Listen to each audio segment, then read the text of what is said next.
Hello YouTube. Well, let's sit down for a bit.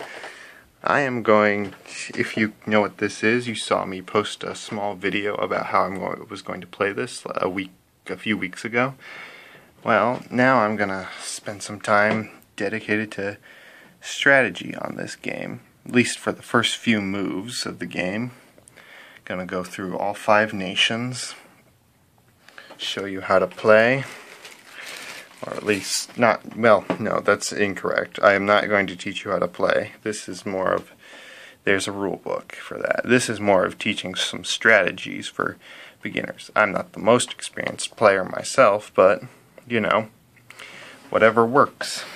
I will be going through each of the phases of combat, phases of turns, not the conducting combat. You will not see videos where I conduct combat because that's just rolling of the dice. I will show you strategies I advise for Russia, Germany, Great Britain, Japan, and the US. Good old US. And those are the 5 nations you get to play as in this. Axis and Allies, Spring 1942. The World War II is midway through. The Axis powers are at the height of their power.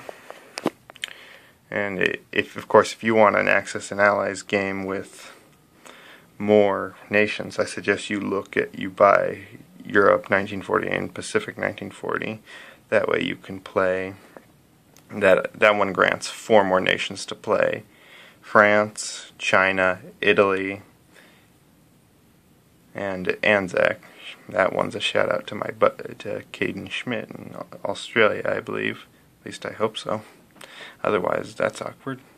Anywho, I'll go through. I'll show you what to buy. This will at least be the first turns for each nation. I don't know if I'll go further, because that's where it becomes less and less predictable. Maybe I'll do another series of videos where I go through the end of each round, see where things are at. But I'll show you what to purchase in the first turn, what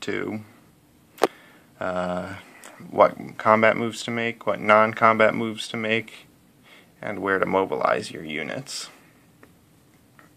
Anywho, this is Whitebook 293 signing off.